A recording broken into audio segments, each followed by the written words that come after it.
everyone, welcome to my channel. My name is Lorraine Rose. If you are new here, please make sure to hit that subscribe button down below. I really appreciate it. On my channel, I do all things home, so cooking, cleaning, DIY projects, home decor. I also do some curly hair tutorials. But for today's video, my husband and I are going to be doing a DIY. So we're going to be doing a homemade spice rack.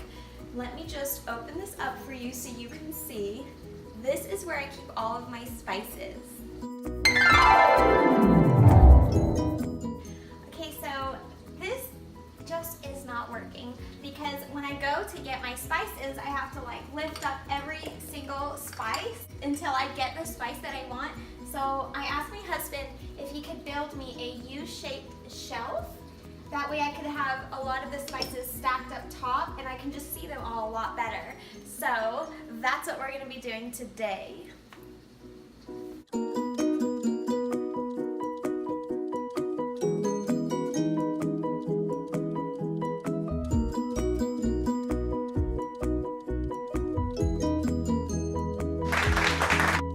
Hey guys, welcome to Lorraine's YouTube channel. Today we're going to build a spice rack. So basically she wants to elevate her spices so that she can see what they are, so they aren't all on one level, because Lorraine is short and she can't see on top of them like I can. So short people need elevated spices. So what we're going to do is we're going to basically just make a shelf. So basically we're going to make a shelf all along the back side of the cabinet so our spices can fit there, and then one coming out to the front.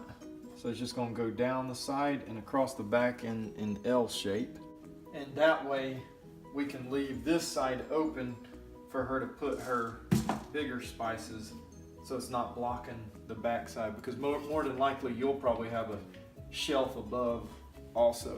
But if you didn't have a shelf above the spice rack, you could just elevate the spice rack even higher above your big spices and have all that area open. But that's why we're just doing an L-shaped spice rack for.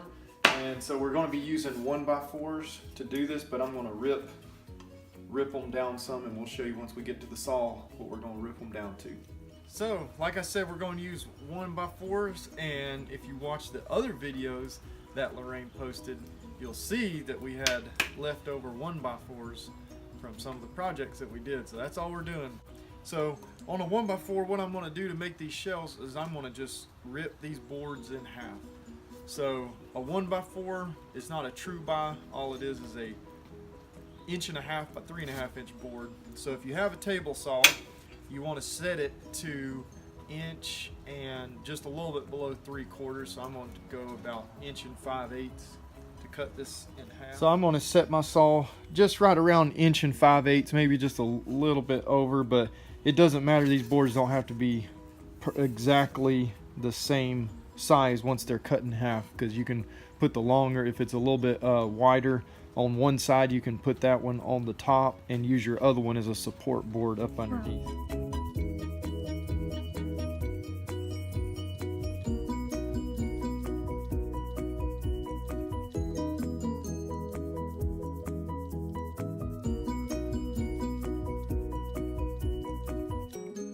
So her cabinet is 19.5 inches wide by 10.5 inches deep down the side.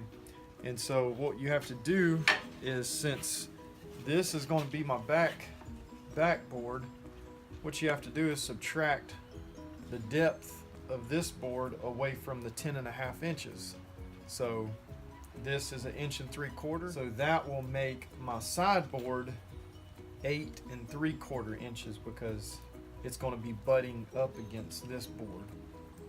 So we're going to cut it down on our chop saw to 8 3/4 and 19.5.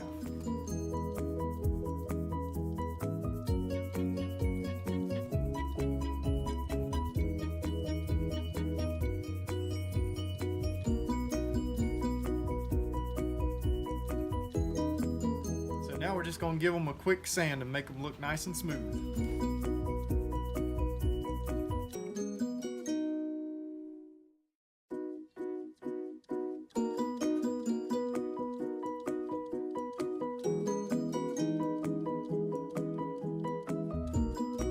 Okay, so as you can tell, there's our board.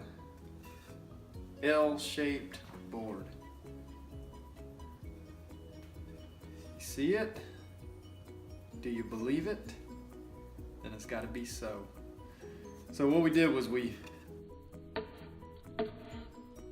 just, all I did was I just pre-drilled some holes, and I took 1¼ screws and just drilled it in there.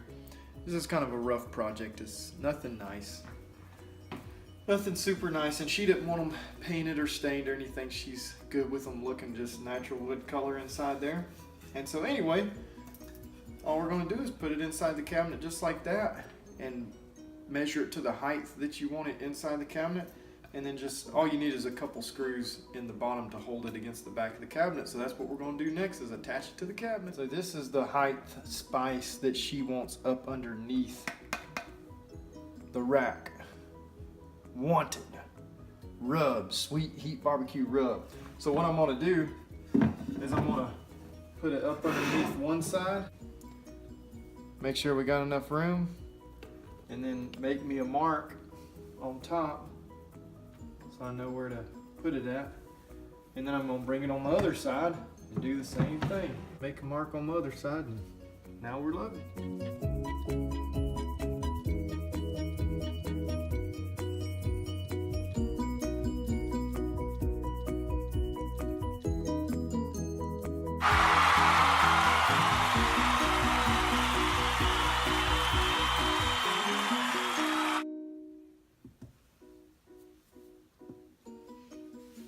Okay everyone, so this is the finished product and I love it so much. The reason why I was okay with him not staining the wood is because the inside of our cabinet is a light wood color, and so I kind of wanted it to match. But if the inside of your cabinets are white or a different color, feel free to paint these to match the inside. I hope this video was helpful to you guys. Let me know what you think in the comment section below. Please don't forget to subscribe, I really appreciate it. And until next time, love you guys.